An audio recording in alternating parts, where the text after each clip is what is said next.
good morning, Reds. What's good? It's boy, Market MUFC fan, guys. You know what it is. It's a bright day. It's Tuesday. Let's have a great one. You know what I mean? No need to start your day with frustration and stress, guys. I know Man United are not at their best, but we will get back there very soon, guys. Take your time. This season is one of patience, and I know the news out there is saying, sack the manager. We're going to sack him today in this all-important crunch meeting. We're meeting in London, and we're going to think about sacking Ten Hag. Well, guys, there are lots of different reports coming out.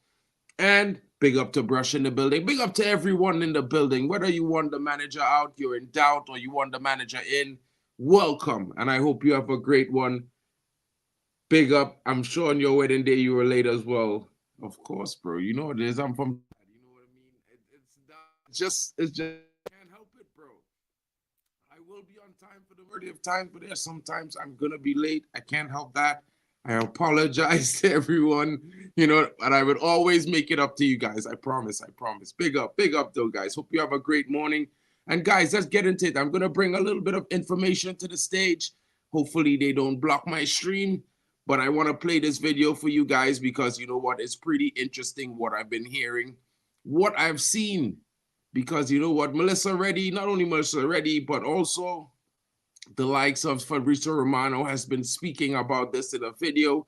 It's going to be interesting. Let's get into it and hear what they have to say, because I think it's interesting, some interesting bits of information that everyone should see. Listen to this. Hear what they have to say. Hear what Melissa Reddy is saying, so you can say, They've made their worst start to a Premier League season and leaves them 14th going into the international break. Our senior reporter, Melissa Reddy, is at Old Trafford for us, ready to speak to us as well.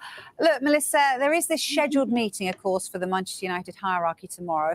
Who's going to be involved and what likely will be discussed? Yeah, given it is the worst start to a Premier League season for Manchester United, and in the context of Erik ten Hag being under pressure, I think it's a little bit natural and automatic for people to assume that this is some sort of emergency summit to discuss the manager's position.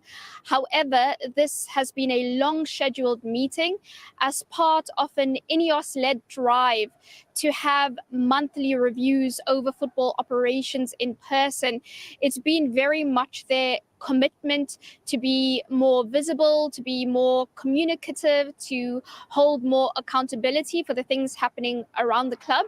So this is part of that. Now, I understand that the timing has more to do with the availability of all attendees, because this is an international break rather than a reaction to United's form. So those attendees then, who are they?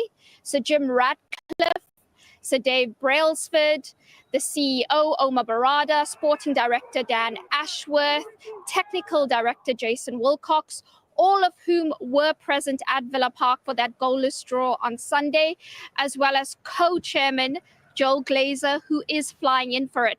It's also likely to include Chief Operating Officer Colette Roche and the Chief Financial Officer Roger Bell.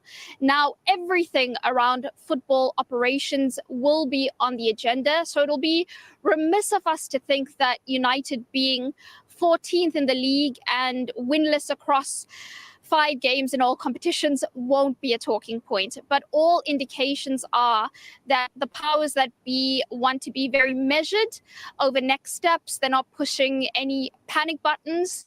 And it is my understanding that they have wanted to give Erik ten Hag at least a full season under this new setup. That was the thinking in the summer when they kept him on board after that strategic review. However, ultimately, it will be results and performances that dictate whether that will remain the case.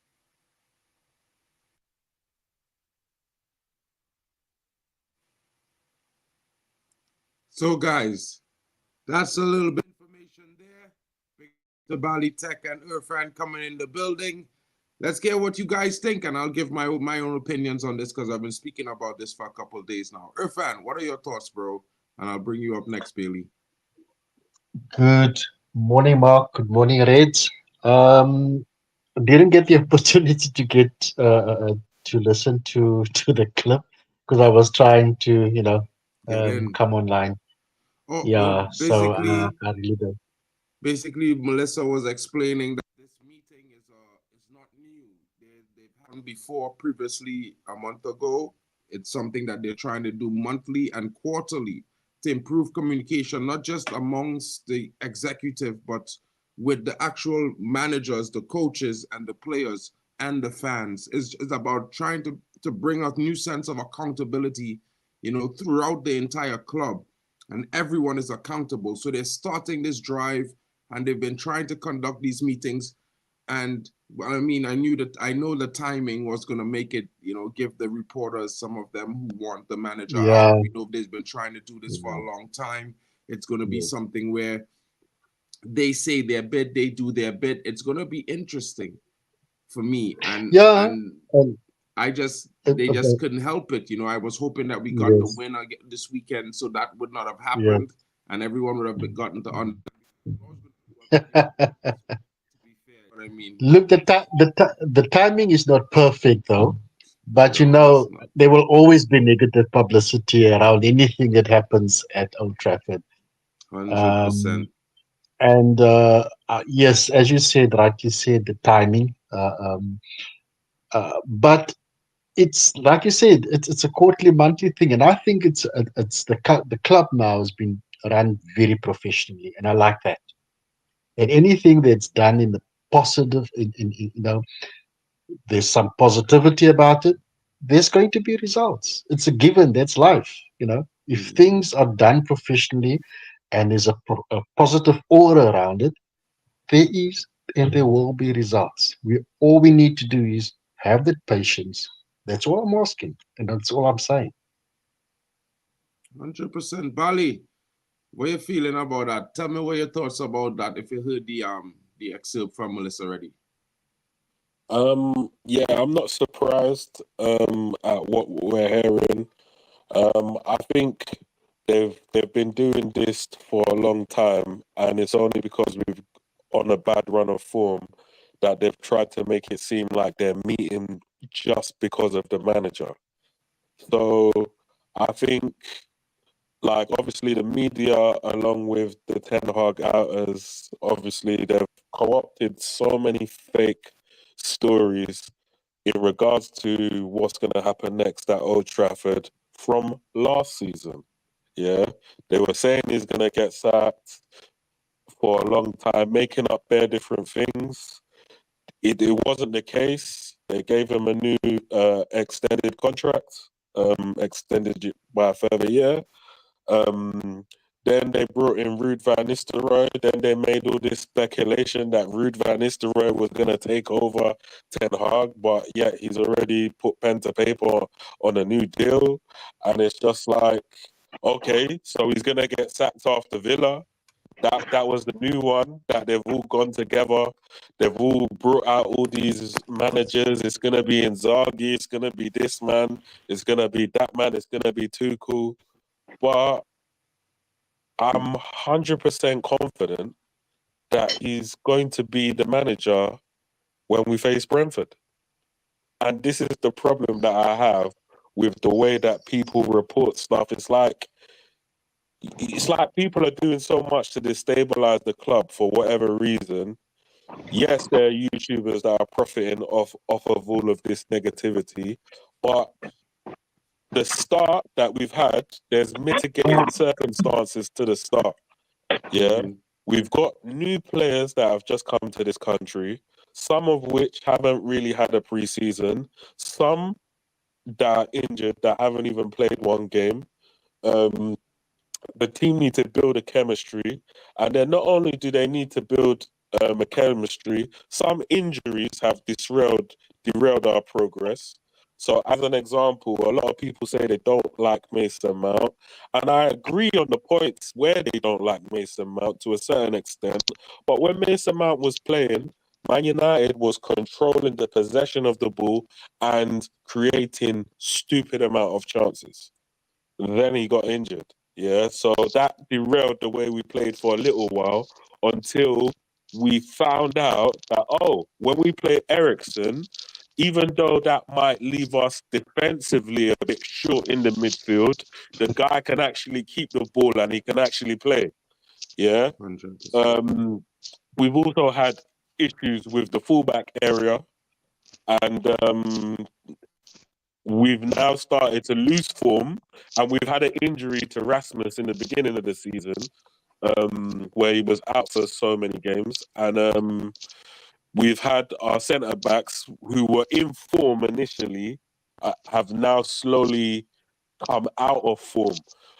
So yeah, there's just a few mitigating circumstances here or there that's contributed to our bad form. But eventually, I believe that we can get there.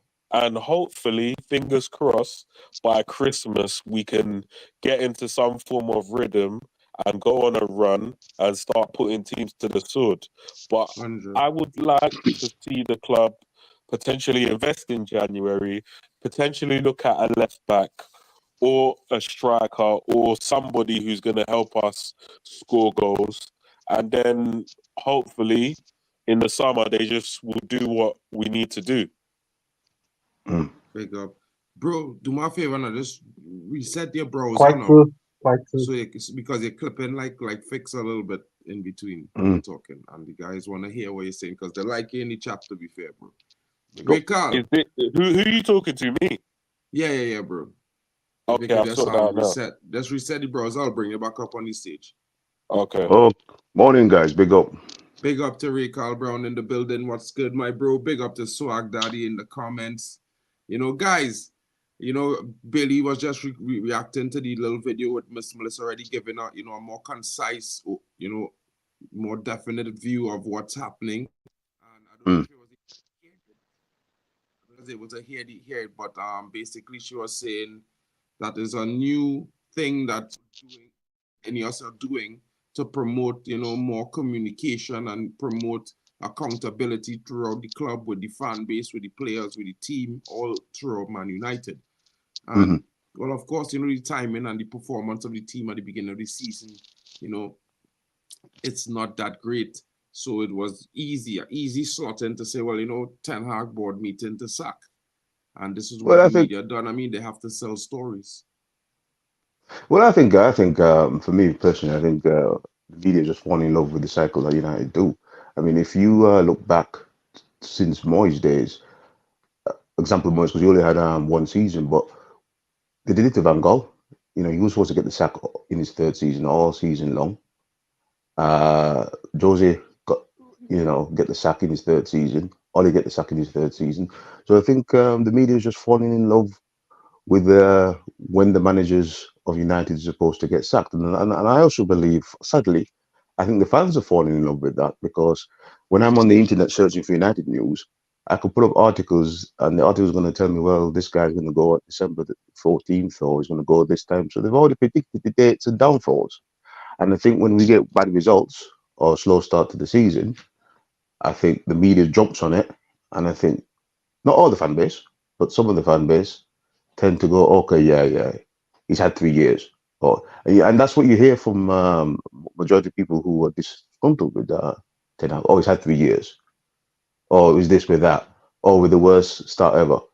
But then you look at it, Ollie had 8 points at the same time as well. So it's all geared up.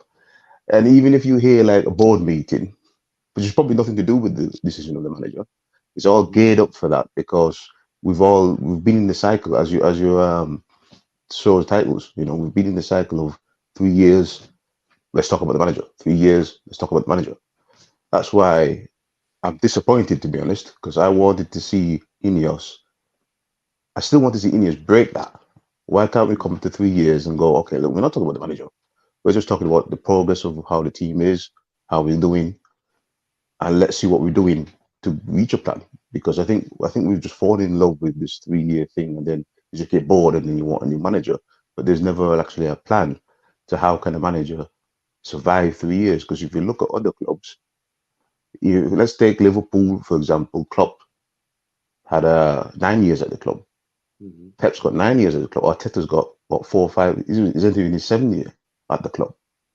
You know what I mean? But also at United, we seem to be stuck in this thing where okay, we're going to get Tuchel, for example, then who's not going to say we sat here in 18 months, 19 months later talking about, is it the end for Tuchel? You know what I mean? I mean, really, like, to me, I share that sentiment. You know, I feel like sometimes you have to hold that L for the greater good. You know what I mean? Like, nobody wants to lose, nobody wants to fail. You know, that's not what you want for your life. You want to be successful. But you can't wake up today and say, I'm going to be a software engineer, and tomorrow you start the course, and Wednesday or Thursday, is a success.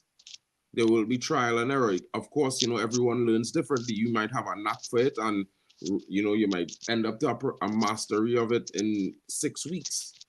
But then you still have to get jobs, still have to complete the job, still have to do it at a, you know, a efficient time frame, so that clients enjoy your work, like the work, and want to continue working with you. It's a process, and sometimes you could Mark, can I fail, ask a sometimes you could question? make mistakes. Big up to Sorry, Mark. Irfan. Listen, I'm gonna read this one thing, and then after you could go ahead, right, bro? Okay, Big sure, up to sure. K-Man 620 in the building, bro. And he says, I believe the English media has been so biased against our club and the manager that we also, as fans, have started believing it. I love this channel because there's a logical view of things instead of banter.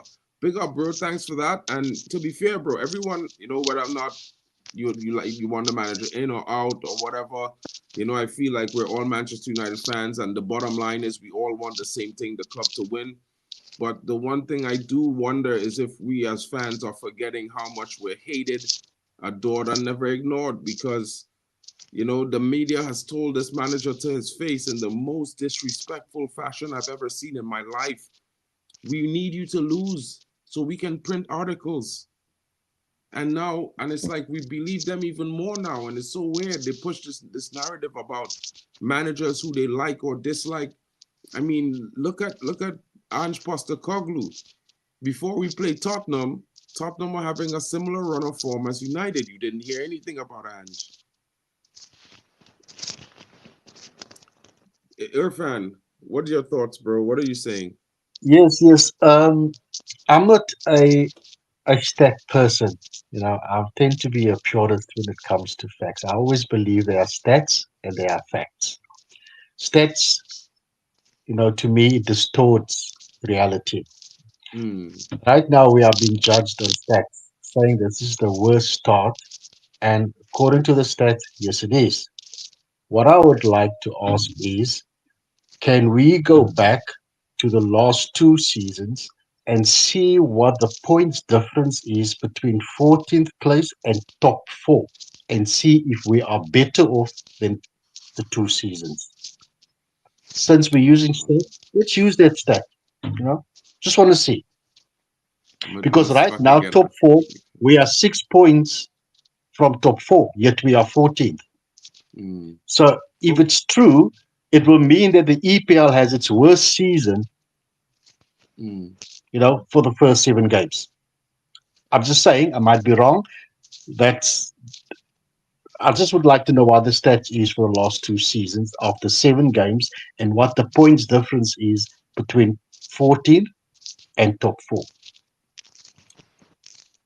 I'm gonna just check. Hold on. Hold on.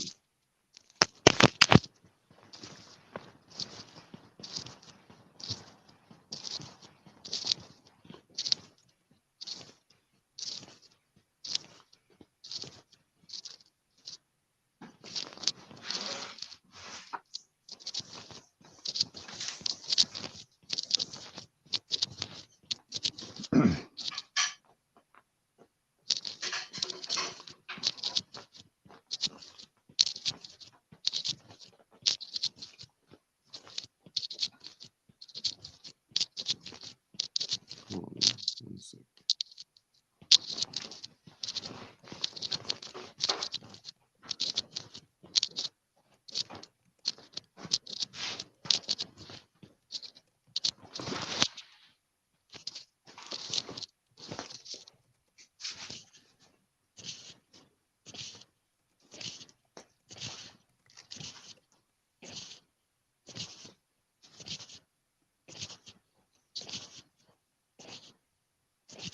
Okay, so basically, I have this stat here. I'll just bring it up on the screen so everybody can see it, right?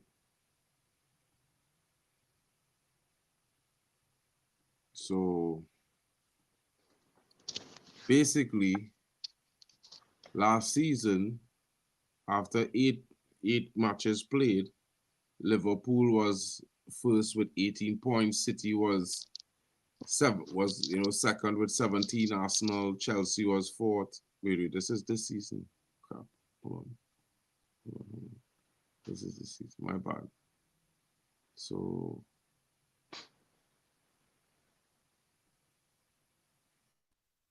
this is week 7, 23-24. Right? 18-7. This is how it lined up.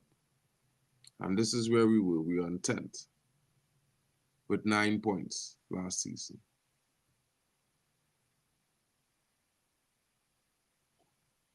So what was the difference in points for top 4 if you were in 14th position and the top 4 position? And it was at 7, and the difference in points was about, let's say, 8 points. 8 points. They needed 15, so 8 points. Okay, let me just get this correct. How many points does position 14 hold? Yeah. 7. How many and points? 7 and 8 is 15. 7. And the And teams top in 4 the team, and the 4th position is how much? 16 18. points. Exactly. Top 4, Liverpool It's a is 9 points 16 difference. points. Well, it's really 8 because Yes, it's 2 teams tie for 5th and 6th on 15 points. So you asked how close to top 4 you'll be. So you'd literally Yes. be 5th if you had 8 points. So 9 points take you to 6. Yeah. But the way I look at it is like Absolutely. there's 6 points Yeah. that keeping us from being 4th right now. 2 games. Absolutely. And this is what 2 games.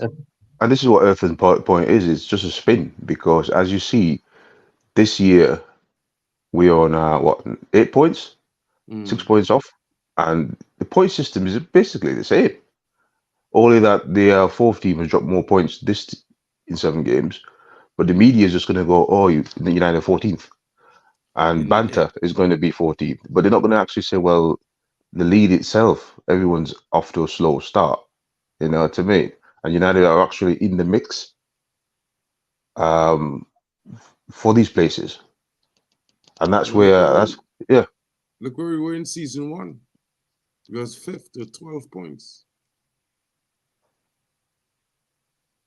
So we're not far off from where we were in 3 years. 9, 10, but it makes it. This is what I'm saying about the cycle. It makes it sound like United are worse ever, worse ever. But Can we look at can we look at the previous season just to measure us? Are we really that worse off? Thanks for supporting, or commenting on this. I just wanted to get the pedals idea and like you said, to me it's just look at it a little bit in depth. I'm not a stats person. I hate stats because the stats, distorts reality to me. So factually, you turn that stats and interpret it, are we really that bad? So just for interest's sake, Mark, sorry for delaying this. Can you go back now when we ended up, I think, 3rd? What does a stat look like after 8 games? I didn't hear what you said just now, sorry. Okay, the previous season, I think that is 2022, 2023, am I correct? We ended 3rd. Just have a look at again at 14th and the 4th position in terms of points. 7. Please, Mark. And 4th was on 13, so it was 6 points. In 22-23, it was 6 points difference, the same as it is currently. Because this one is 2022-23 right here that you're watching on the screen. Yes. So true what the speaker before I didn't get his name. We're not that bad. We're not that this EPL has had a really slow start, and we're amongst the group of slow starters. Now I say the next game will be very interesting. After this Aston Villa game, remember Sir Brailsford? He was he was brought in to improve, in all areas, and he's keen on that percentage of improvement, 5%, 3%, 10%, that increments. So what are they now going to improve? And I go back to Benny's comments where he said certain players is not helping the team to improve because they don't give their all in training sessions. So I'm really, really keen to see how they're going to turn things around, and implement the strategy of what Sir Braithwaite said, that small increments of improvement in certain areas, whether it be the play itself, whether it be overall performances. I'm quite excited and keen to see how we're going to turn this around and how it will really take the team to the next level. Interesting. Not to change the topic so suddenly, guys, but and there's interesting developments again. It's international break, and I wanted to mention this Mazraoui has withdrawn from the Moroccan national team, as you can see here, as announced by Fabrizio Romano. Due to an injury. So now we know why Victor Lindelof replaced him on the weekend. He was injured. So let's see how that goes. He has 2 weeks to recover. Let's see if he'll be back and ready for a game and if he will get game time. But, a speedy recovery to Moussa Mazraoui. Also updated, Kobe Mainoo has withdrawn from England squad due to injury as well. Morgan Gibbs-White and Ezri Konsa will also miss their upcoming games. And, this is just another one of the United players who has withdrawn from performing in the international break. Alejandro Garnacho has also been withdrawn from international competition as well, citing injury. So there are 3 United Reds who will not be participating in the international so far. And this might explain, why some of these players were substituted in the way the manners, or why we need to manage these players. Maybe give them a break when they don't need it. Maybe something needs to be done about Bruno Fernandes as well. I wanted to just bring that to the stage, guys. So, what you guys are thinking about that, let me know in the comments, because it's going to be, pretty much the last topic we talk about this morning. Big up to Will in the building. I hope you have a great one. All will be revealed today, what they're going to do going forward. Well, the meeting has already completed, Will, and Melissa Reddy was talking about it. It's a quarterly meeting. It's something they're trying to do monthly so that they can improve accountability and communication between the club and hierarchy as well as the fans.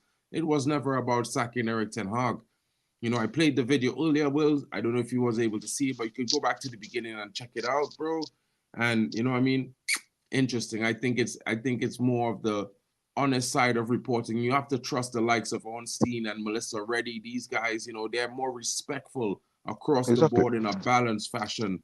I have to say I appreciate their reporting a lot of the time. And they've already said, sorry.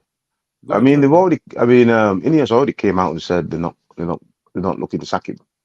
But so when I heard all this stuff about this is a meeting to decide, the information Ornstein and Reddy already came out before the meeting and said they're not looking to get rid of him. Even after the Aston Villa result, I think Gary Neville came out and said they're not looking to. But again, as I say, it's always the media always going to jump on any board meeting. Oh, it's about the manager. It's about the manager. And it's crazy. Yeah, 100%. Like, I mean, at the end of the day, the board will make their decision regardless of who it is. It could be me, it could be someone else, it could be, a top journalist, it could be Fabrizio, it could be Ornstein. Most of these guys, someone will come out and, bring out the news and explain everything that happened. And they know everything, they have the sources. I'm just repeating what they're posting, to be fair, and giving a little bit of my opinion on it. Like, no, I'm not the be all and end all, but I do have my opinions. And regardless of if Ten Hag is sacked, I'm still a Manchester United fan. Let's not, if Bruno is sold, I'm still a Manchester United fan. Dwight York was there, he left. Ronaldo was there, he left. Roy Keane was there, he left. Paul Scholes, who was actually my most favorite United player, he retired. So it's interesting, you know what I mean? For me, I just look at it from the perspective that we all have to pay attention to the fact that it's not just about what we want, what we think, you know, we, as a whole fan base, we have lots, you know, lots of different opinions, you know, and just respect everyone's opinion. And as well as, you know, look at the new structure incoming, and the new structure will make a decision. I don't think we need to force it. I don't think we need to stress it, because we have seen what they've been doing, and they've been doing a good job, in my opinion, so far. And everybody knows I was not too hyped about Ineos getting control of Manchester United. So it's one of those things. I think it needs some time. I think that's the only thing we could expect, and the only thing we should kind of be having a little bit of patience, because I know it's not good for men mental health. I know not everyone likes, you know, the patience and wants to, you know. Ooh, what happened there? Yeah, I don't know. This happens sometimes. By the host. StreamYard giving some By the trouble host there. now. they've Bro, been the watching you. Glazers, you know what I mean? Yeah, Obviously. they're cutting you off. Yeah, bro, they're trying. They know it's what to make. I mean, well, bro, at the end of the day, I know how it is, bro. Like, I might be super patient and optimistic. Some other guys might not be. You know, it might be frustrating more for others than for myself. But we still have to remember we are all United fans. We shouldn't be fighting amongst ourselves. It's our culture, Mark. Yeah, we could quarrel We about games.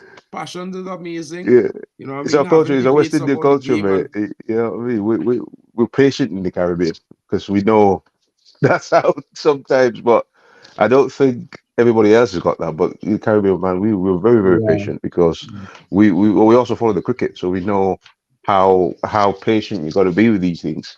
You know what I mean? But yeah, and you know, for one guy. You know, Mark, we as fans, we, you know, we play a very important role to make players feel welcome.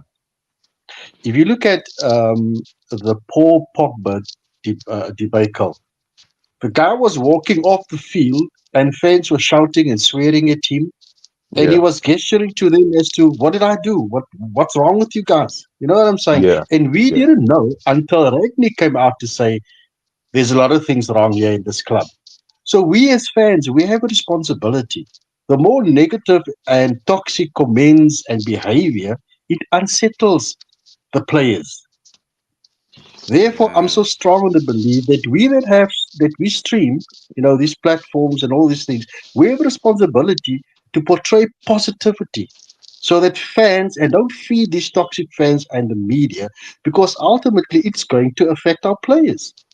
Right? yeah, Players need to be loved. And we as fans have this responsibility, irrespective of who it is, whether it's Maguire, we need to show that we support them, and that will encourage them, because how many times do they go out and say, even after lost, thank you for the support for the fans who supported us. So next time they go out, there's positivity out there. Now they want to play for the fans.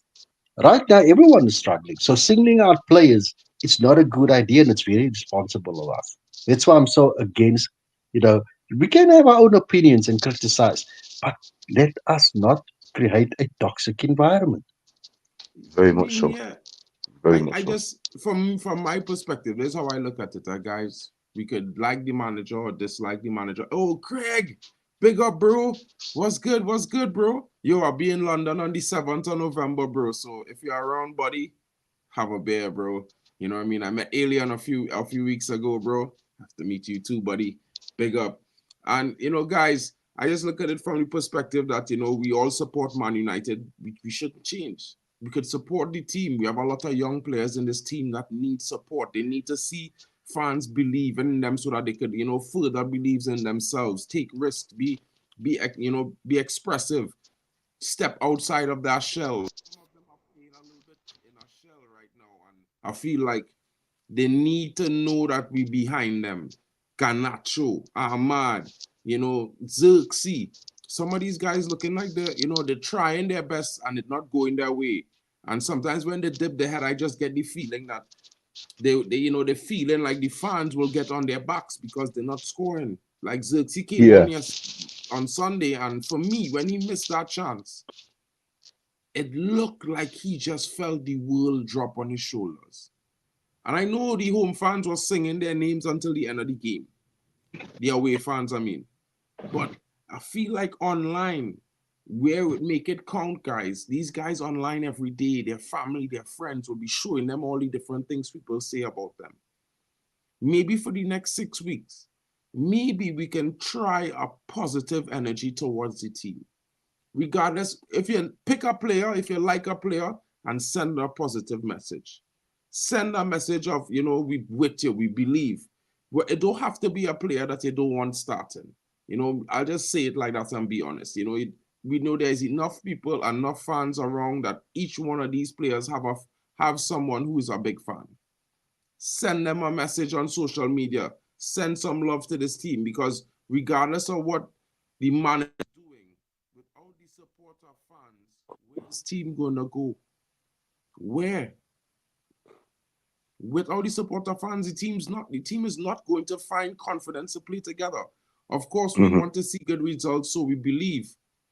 But having faith is a different concept from getting something that makes you believe to have faith. You know, sometimes having faith means just having faith that they will do well. And of course, I think it goes without saying that we would all want people to have faith in us, unconditionally in some cases. So the least we could do as fans is give the team a little bit of that unconditional support right now. I think we've had a long season. Last season was terrible. It was bad. The team didn't perform well. They had a hard time. We had mental struggles and frustration watching those games. But this is a new season, guys. Let's flip the script one time. Yeah. This one time, guys, and this is what I want to put out to fans. It have nothing to do with Ten Hag.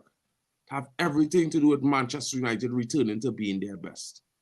The thing is, obviously, the fans are so eager for us to be back where we was. But I understand. The problem is the structure understands that it's a process.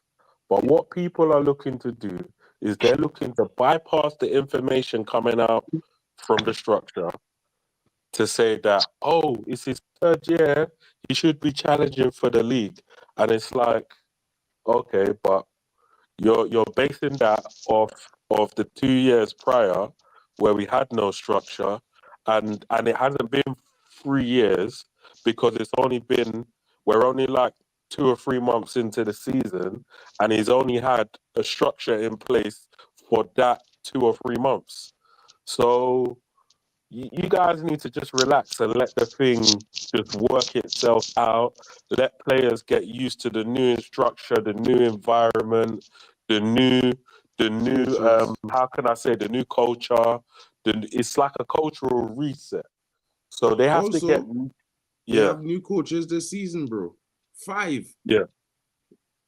That must bring some difference, because I feel like these guys wouldn't be training in the same situations or the same schemes as the previous coaching staff, because the previous coaching staff was counter-attack.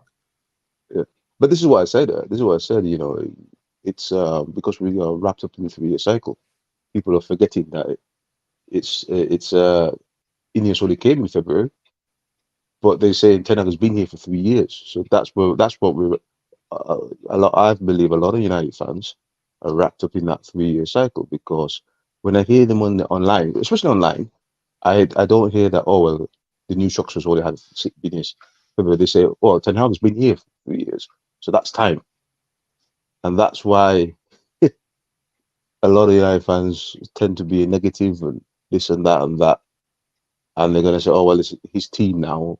Well, the majority is coming, but they will sign in July. So they're not looking at it. They're not looking at it on a realistic time frame. They're looking at that 3-year cycle where around this time everybody's disgruntled and everyone's like, well, we're failing and we're not winning the league, or we're not doing this, we're not doing that. But they're not actually looking at the realistic time, as I think it's Tech said. You know, they're not looking at it saying, well, Ineos has been here since February, so they've only been here about 4 or 5 months. They'll be here 5 months, bro. They only really officially started doing business in July. Exactly. That's when our first signing on the Ineos came in. That's when they decided Ten Hag was going to be here. The last Exactly. signings came in when? At the end of August? August, Right before exactly. the window closed. Zerks, August. Zerk has been here only since August.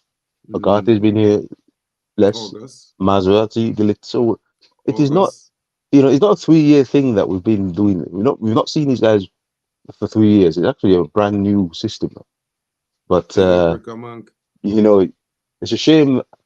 I think we're just too reactionary as fans, and as as our fans said, we need positivity, man, a little bit more. I mean, yeah, I don't know. There's just me, guys. I've had a decade of us being uber critical of performances of players, uber critical of performances of the team, and I just look at this perspective now that, like, yeah, we could still criticize this team. We could still criticize it and believe that this manager might not be that guy. But in the be all and end all, where do we stand when it comes to supporting this football team? Because the reality is we could be mad at what's happening with the coach, but we could still support some of the players on the team. I mean, we have like 5 or 6 players who started in 11 under 24 years old, and some of them are under 22, and they're not having the best start to the season. And everyone expects so much from these guys because, I mean, at the end of the day, we should. They are playing for Manchester United. It's a big honor. It's a big responsibility. But some of these guys, they need more reassurances than criticisms. You know what I mean? Like Garnacho, I hear man must be saying he hearing voices. Bro, he will make mistakes. Sometimes he wouldn't be perfect. But for me, we need to support them. Whether or not we think that they're going to be world-class or generational, they're playing for Man United. And as long as the transfer window closed, we have no one left. And if these guys don't find confidence somewhere, if the manager can't do it by himself.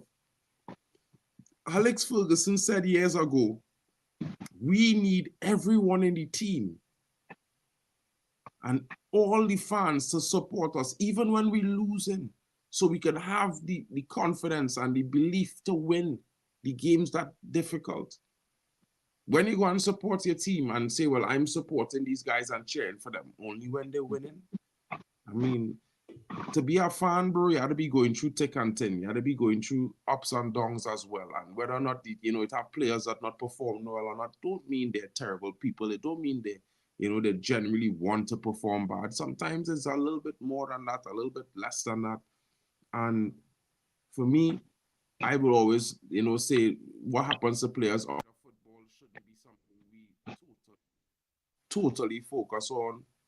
It should be something that we're more likely, concerned about, but focus on their performances on the pitch, boost their performances on the pitch with good vibes, because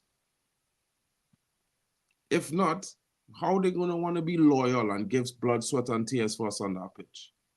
I mean, the hats off to the match-going fans, because I feel, honestly, if not for those guys who be there every single week out, even away, even when they go away, these guys is be cheering and singing from minute 1 to minute done. And the players, trust me, they believe in them. You know what I mean? We need to send some more online support, and I think that will help us improve in some way, because it's not all just metrics.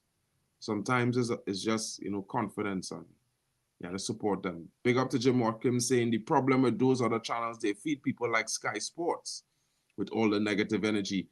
Anything to get the manager sacked with no clear succession plan. I'll call them out on their hate. 100%, bro. K-Man 620 saying we also forget Arteta finished 8th twice, then 5th, and he was fully backed. Ten Hag hasn't been fully backed. Casemiro and Eriksen were not his first choice, with no left back now till yet he won 2 cups. Big up to you, bro, 100%. just touching on what that previous guy said about the fan channels feeding Sky Sports and other media outlets on the stuff that they say, right? I first heard that Rude was the replacement when he first came in from a fan channel. That was one of the fan channels that was upset that Ten Hag retained the job. Then they said, yes, this is right. Rude's in now. He's going to replace Ten Hag. I know it. The Ineos are so smart. Ineos are so smart, right? So the only reason why the papers have now started to produce this information that Ruud is the guy that's going to step in as interim is because of what I've heard from the fan channels before it's even come to the media, which I find very interesting, that the media are taking the views of fan channels and now making it into gospel. Bro, I think the competition to be number one is heavy. I'm not trying to get into that. You know what I mean? To be fair, big up to Wizard. The players don't manage themselves and properly, and coaches don't manage the players properly. Positive news is every person in the club, from staff to players, can change that narrative 100%. Man Lutata is saying, Mark, they are making plenty of money to deal with the criticism. Haven't you seen them holiday in a luxurious way? Well, bro, to be fair, bro, I think they get that money because they work really hard. You know how unbelievably hard it is to not drink soft drinks, eat snacks, eat fast foods majority of the time. You know, yeah, it's very hard. Go to bed 4 hours in the middle of the day, go to bed early. You're only partying sometimes. You don't really stay up past 8 o'clock at night. You know, you have to wake up 5 o'clock in the morning, gym, train, physiotherapy, 3 for 5 days a week. You know what I mean? Go through medical tests every 3 weeks, every 6 weeks, so that your fitness health, you know, you have to go to regular checkups. I don't know about you guys, but I have to see the doctor. I'm pretty scared when I know nothing wrong. I still be scared to, you know, of the unknown. These guys doing that weekly. So I think they work hard. I mean, we expect them to play 90 games a season, play games and win tournaments. I mean, they get paid for all the sponsorship and all the stuff that comes into the club, because they bring that, basically, because they're performing on the pitch, which makes sponsors attracted to the club. And, you know, I think it's fair work for fair wages. It might be an astronomical number to most of us, but I mean, it's just part and parcel with what they do. You know, if you look at every level, depending on certain qualifications you have, you start working at a certain level of a salary. I think it's just hard work and effort and, you know, drive.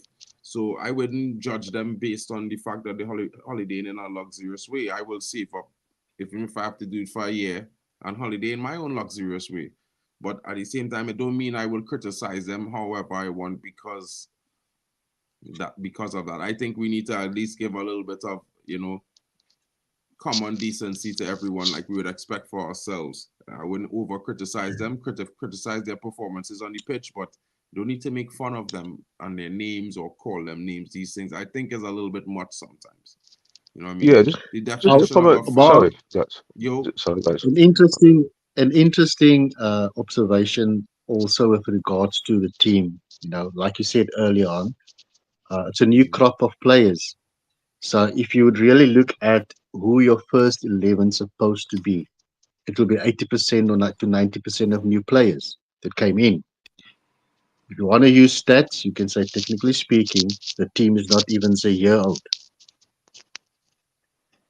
So 100%. give us another year. I mean, I'm not even saying a year, but I was just saying that, you know, with the 5 players we bought, if we ask everyone ask themselves, how many of those 5 players could be possible starters? I'm pretty sure we would come up to a number somewhere around 2 or 3. Now, with those 2 or 3 players coming into the squad, it could affect the positions and starting minutes of 2 or 3 other players in the squad. Because remember, football is about teamwork, partnerships, and chemistry. And a player who might be on the bench might have a better chemistry playing with a player who just came in, who make himself a starter. So it's one of those things. I mean, nothing wrong is with saying ETH is, you think ETH is a fraud. But like I say, man, Lutata, when people saying ball fraud and all these kind of mad things, and, you know, I don't like that. Head and all these things, I think is a little bit unnecessary, guys. I don't like that. I mean, I'm not 100% happy with some of the decisions that Erik ten Hag makes, but I'm never going to call him a broad fraud or Dutch this or egghead this or no. That's rival fans doing that, and I mock them for that.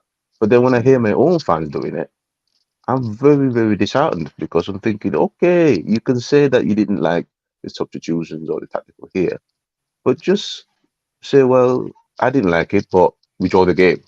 But when they're coming out and saying this and that, to me, like, you're not a fan. You're not supporting the thing what's going on. You're just bringing your opinion and negativity. They just and said stuff those like that. things to be cool with their mates. They just said it to satisfy their mates. That's all. Because I don't understand where they are coming from, abusing players, abusing everybody and all that. If you don't go with their idea or something, you are a fraud. You are not supposed to talk. So for those people, I think they're just aiming for the view. But there are pity people that use their internet to view the kind of negative energy. Mark, they said today is they shifted it from yesterday to today. Yesterday is supposed to be the hard so yesterday they shifted it to today. So let's see what. But whatever happens is that any manager that is coming to Man United must not forget to give me a trophy by the end of the season. Because I can say for a fact that Ten Hag has done it in United twice, back to back, the cup he has given us, and going backward in 5 years, he has also done it. So there is consistency in picking up a trophy. So that should be our measure. The manager, whatever that happens, even when we are in our lowest of low, we still pick up this cup. So that is my standard that I'm putting. Whatever happens, if they lie, they should also shift it from today to next because they just give themselves that chance of, if it did not happen, next international break, it will happen. They keep on shifting the doomsday for themselves, because I don't know the reason why United fans wish United should lose the game. Yes. Well, I don't know there is any reason that should. Do you know what it is, right? It's a modern way of selling your soul. It's the new modern way of selling your soul. You basically say you're a fan of a club, but then you go against the club consistently in order to drive up subscribers and views from opposition fans, as well as a few toxic people within your own fan base. It's crazy, right? Because I've genuinely seen people happy and excited that we've lost. That every time we draw or lose, that they've gained another fan coming to their side of things to now walk around with the narrative that we need to be sacking the manager. And why are fans trying to sack the manager? It's a very, very weird place to be in, this modern way of selling your soul. Like, we've got fans actively betting against the club every single week. Yeah. Betting their hard-earned cash that the club is gonna lose. And but then they get upset when we win. It's very, very weird. But at some point we're gonna prevail. At some point we're gonna start marching in the right direction. And at some point, once we get it right on the pitch, it's gonna be a very scary time for our rivals. Why? Because we would have got it right on the pitch, and we've also got some youngsters. And trust me, if anybody really knows about the guys that we got up and coming, that we've got our own version of the class of 92 underneath coming up. So rival fans, they don't need to be worried now. They can enjoy the banter now, but all that banter is gonna come to a stop very soon. Exactly. 100%. And here's the thing on what you're saying now. What is the purpose of bantering rival fans? Is to put the fans off. I mean, we're not even enjoying the history, the rich culture of our club, because we're more concerned about what the fans are thinking about us. If you take it a couple of years ago, when we were not doing well, they used to call us the history club, because we would always be, boasting about our achievements. These days, we do not boast about our achievements and the status of our club because we're more worried about the toxicity that has been created by our own fans, and we're not rivaling this Benton. That's one of the things that's really mind-boggling. Yeah, and is bro, like I watching a post online, right? And it's from another content creator, right? But I just wanted to I'm not going to say who it is, but hear this post, right? So yesterday they're talking about the game, right?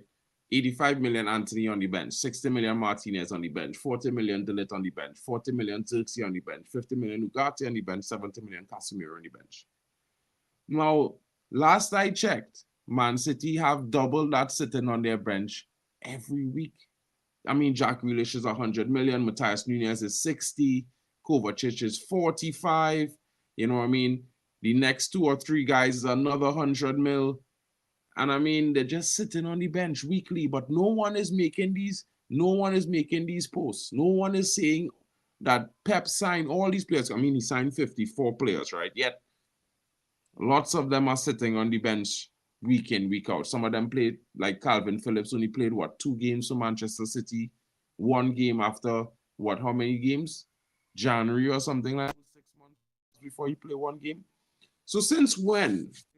Question I really like to ask all the fans, I mean, I'm not the best content creator out there. I don't think I'm near being the best content creator. What I do think is that I try to be honest and I try to be reasonable, because I feel like some of these stats, it sounds amazing. And sometimes it might sound like, hey, it could be onto something here. But think about it. This is football. We have a squad. All teams have squads, right? If all teams have squads, then for me, I look at it from this perspective that because we have a squad, you need to play players. Some players will play, some players will be on the bench. But when they are called upon, they all need to perform. What is this newfound sensation? We're talking about the players who sit on the bench. I mean, we all sat there, watched the 8 games that we've played so far in the Premier League, right? We've watched so far the games that we've played in the Europa League and in the Caribbean. Seen the players who performed well, and we've seen players who haven't. So answer my question, guys. There's the final question before we close the show. We'll start with Ray, and then we'll go all the way down. What is this new sensation with all these temporary statistics and temporary situations that happen many times during many seasons to many managers? Why is it now suddenly an issue just because it's Ten Hag? Do you know what? One of the ones that I heard the other day, right, was the statistic that Ten Hag got beaten by a manager that's 31 years old. And I said, and at first I didn't really know how to approach it, even though I thought it was crap. I didn't really know the right response at the time. But then when I sat down and I thought about it, I said, well, hold on. Are you trying to tell me that Brighton, with their 31-year-old manager, ain't going to beat nobody else, no other experienced coach this season? He only just beat Ange the other day. He only so you can't tell me that because this manager is inexperienced, that is someone saying something? Go ahead. You can't tell me because that manager is inexperienced that he can't beat nobody else. Like, if he beats Pep this season, what's anyone gonna say? If he goes and beats the fella at Liverpool, what's anyone gonna say? Like, Brighton can beat anyone in the Premier League. It's not because of their manager. Like, Brighton have a very good structure. So and another thing that I just find weird, right, is when people always compare the job that somebody's doing somewhere else to the job that that's going on at Man United. In all reality, yeah, you can't compare a job where there's the pressure is not the same on you if you make a mistake, the paper ain't gonna write nothing about you. If you might feel a little bit of grumblings in your fan base, but it's not like everywhere you go. It's not crazy. It's not like how it is at Man United. So the idea that you could say, oh, but the Crystal Palace manager last season, it was the Crystal Palace manager. He just came into Crystal Palace, and now look at the way they're playing, and look at what they're doing to Ten Hag, and it's like, hold on, that's Palace. That is Palace. Yeah, it's not the Man United job. If he come into Man United, do you still think he'd be doing the same job? I don't know. But the idea that all these managers, they're doing something over there, they can do it at Man United is crazy. Man United is a different type of animal. The shirt is heavy. The manager coat is heavy. Yeah, and it's the actual to have the mindset, yeah, to not have a mental health issue whilst working at the club is a big deal. And I'm telling you now, yeah, Erik ten Hag has the temperament to be a Man United manager and a Man United coach. He has the temperament, yeah. What happened to him from the day that he came in till now, with all the things that have been written about him, with all the issues that he's had in the dressing room with players, with taking the captaincy off Maguire, with the Ronaldo fallout, with the Greenwood incident, with the Anthony incident, and all these other incidents where players have dropped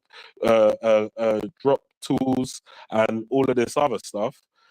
Like, bro, do you know how many managers wouldn't have been able to take what has happened? Yeah. Do you know how many managers could you say is on that level of strength mentally to take what has happened? And here you still got the manager who's fighting for his life, fighting for his job, still winning trophies underneath this pressure and scrutiny, and nobody respects it. It's wild. Yeah. Just to discredit the manager, they're gonna tell you all the stats where we didn't do this and we didn't do that, and it was the worst thing here or there. But then they want to say, oh, but we don't want to win cups. Wait, hold on. So what is winning a trophy a negative now? Is it a net negative now? So if it's a net negative now that we're winning trophies, yeah, but you say you want to perform better in the league and things of that nature, but you don't want to give a man time, but you want to keep on heaping the pressure on, I just think you're also a part of the problem. You're also a part of the problem, because you're now telling me that, let's say me passing my driving test is now negative because I should have passed it like 2 years ago. Like, what are we talking about, bruv? An achievement is an achievement. Yeah, you can't just minimize the achievement because you feel like it. Yeah, it's not about how you feel, it's about what the reality is. The reality is we have a manager that's won back to back. Yeah. The way I'm looking at it now is, if he is to win another trophy again, I don't care what anybody says, bruv. Yeah, we've got a manager that knows, because Fergie used to go through this. Whenever Fergie didn't win the league, the aim was to win something else. The aim was to win everything. But if he couldn't win the league, he had to make sure that he won a trophy. That is the mindset of a Manchester United manager. Not these managers that are actively telling you, I don't want to win the Carabao Cup. I don't want to win the FA Cup. I don't want to win the cups. Who are you to start telling the fans you don't want to win cups? So if you don't want to win the cups, yeah, let's say you're Arteta or you're Ole Gunnar Solskjaer or you're Pochettino, who are now promoting, we don't want to win these cups. So why should Tottenham fans, Man United fans, and all these other fans where managers have said this, why should they go and pay for an FA Cup ticket? Because the manager has now stated that it's not important. So why should he now pay for this ticket? Exactly. Why? It's wild. It is wild. It is mad, bro. Man, I mean, you know, this comment, what you're saying there, bro, never so true, bro. When ATH, I never forget the first week this man come to talk about his suit too big for him. He's a little man, this, Yeah. that, and the other. Bro, they disrespect this man and he shake their hands. You see, when he do that, bro, I know this man have a monster mentality, bro. He's a humble character, bro. United need, bro, this man match United, bro. His personality. He calm, he chill.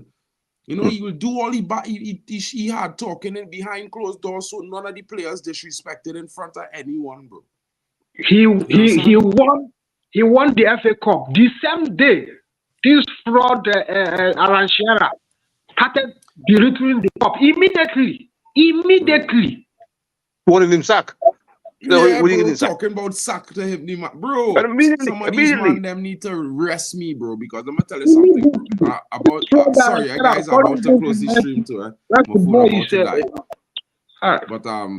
But sorry about that, guys. My phone really about to die. Sorry about that. But big up to everybody joining, guys.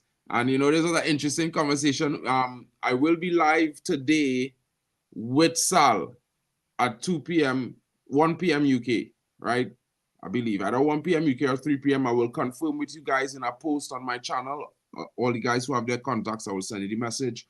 And I will be hosting a stream with Sal today at Stretty Post, guys.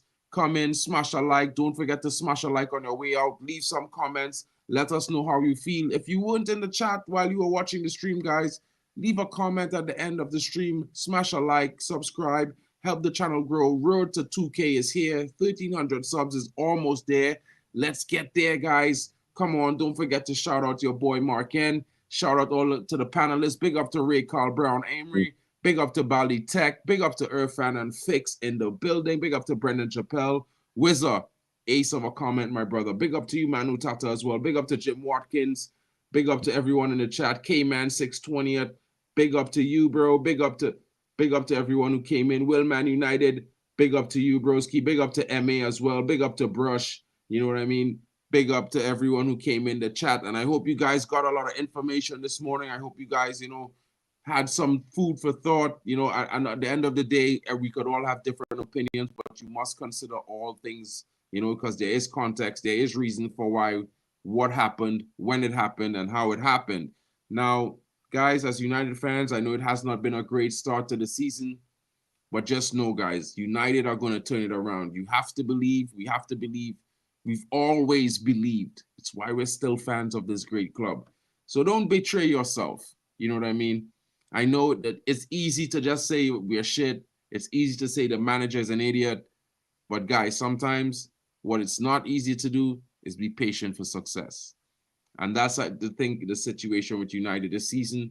You might disagree with me, but trust me, when you think about it, guys, we've seen it before.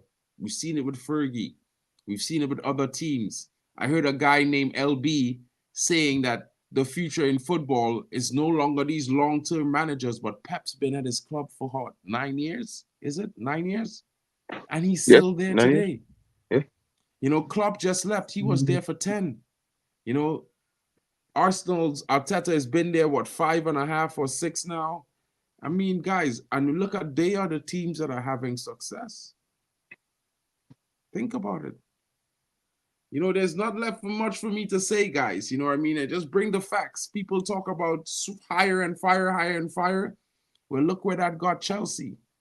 I mean, they did finish 6th last season. Did they even play Europa League? No, they're in the conference, guys. United won the FA Cup. We're in the Europa League. Think about that. You know what I mean? Just remember, you could finish 5th, you could finish 6th, but if a team wins a cup and a competition, you get bumped out. Sometimes you got to do it on all fronts. I don't respect Arteta because he bends the cups to try to win the league and he still never wins it. And then he makes excuses. Oli, I never respected him as a coach because he said cups, paper over the cracks. You know, bro, that's mad. You know, that is crazy to me, bro. I don't know about you guys, bro. De Zerbi lost me when he said he doesn't want to play beautiful football to win. If he don't play beautiful football, then he not winning games. For me, I want my manager saying what he say every press conference. I want to win everything. Right? That's a minimum of a Manchester United manager. You come to United, you win something. Whether it's the League, it's Champions League, FA Cup, Carabao Cup, whatever cup, you win something. And I hear fans go, "Oh, I will take back trophies to finish fourth." What does finishing fourth without winning a trophy give you? Just more money. But why are you going to say I will take them back? No, I will never take back the feeling I got when we actually won something after 6 years of not winning nothing. You know what I mean? And I don't understand any fan that says, "Oh, I don't want them now because we're not challenging for the league or we're not fourth or something." Bro, what you're winning, enjoy it, because you don't come along ever. You know, United are still winning things past Fergie. You know what I mean? We're not like Aston Villa or Tottenham, who's not won something since Google. Last time Google wasn't even a thing when Tottenham won a trophy. You know what I mean? Bro, So Google wasn't a thing when many clubs like Newcastle won things. You know exactly. What I mean? In my honest opinion, guys, I keep it real. I old school, bro. You see this new school thing? I don't know how I feel about XG stats something because, bro, imagine a goal from outside the box is one of the lowest XG rated goals in the game. But these are the games that get us off our feet, bro. Those goals, bangers. Bro, I don't know, bro. I love football. I always here for football, but I'm not here for some of these things, bro. And I think as a fan base, we shouldn't let ourselves be led astray by what the media want to sell us. Whether it's be a fan that you respect or whatever. If he don't respect your opinion, he's trying to convince you otherwise, something's wrong with that, guys. Trust me. You know what I mean? Because at the end of the day, I have never seen a Man United fan be so irate after 7 games in a Premier League season. I will remain saying this every single stream. To support the team. They are forgetting to support the team. There's nothing positive they can say about the team. Nothing. The only thing they want to showcase to gullible fans is Ten Hag this, Ten Hag that, Ten Hag this, Ten Hag that. Even when they do well, they say, no, it's not enough. It's not enough. To draw is not enough. To do this one is not enough. When somebody is down, what is the person supposed to do? You go back to basics. You know, you are mentioning how many players he signed that he has not been using. What of the time that we are on the pitch? Do you talk about that time? The time they won together. Do you talk about that time that you want to mention? When you talk Man City, there must be an adjective and there must be a counter decision for them to use against United fans. Most of the times they lied, you know. And most of these fans is fans that have affiliation to Sky Sports or Talk Sports, you know. So I for me, it's a waste of time listening to them, to be honest with you, because you are not being honest. You're not being honest. I said it. Some places it's just like a bully. The bully Ten Hag, and because United is a fast selling market, you know. So yeah, guys, my that's it for my phone there, guys. It died. Big up to everyone in the chat. You know, thumbs up to all of you guys. Thank you for joining me this morning. I hope you guys have a wonderful day. We'll be back around 1 p.m. UK, if not 3 p.m. But guys, I will let you know what I'll post in the next 45 minutes. You know, thank you to Bali Tech for being here. Big up to you, Ray Carlos again. Big up to Earthman in the building. Big up to Fix. You know, big up to all those who came in this morning and had their say, and all those in the chat. Big up to all of you guys. Big up to GB. GB, I don't know if you saw what Melissa already said. I played the video at the beginning of the stream, buddy, but you could go check it out. It will give you a little bit of more confirmation so you can relax a little bit. Don't stress yourself, guys. It's international break. There are 3 Reds who are not going on international duty. Kobe Mainu, Garnacho, and Nusa Mazraoui. So they're going to be rested. Let's see how it goes. United need to come back with a bang after the international break. They need to settle all of this rumor. They need to come out and back their manager. We need to back this team. What's that? Rashford, is he in England squad? I'm not too sure, bro. But late in the mid-time stream, I'll give you an update on that, guys. Big up to all of you guys. Hope you have a great day. We will be back. Thank you for being here. Don't forget to smash a like and subscribe. It's your boy, Mark, an MUFC fan, with the morning views, Manchester United news. Baby.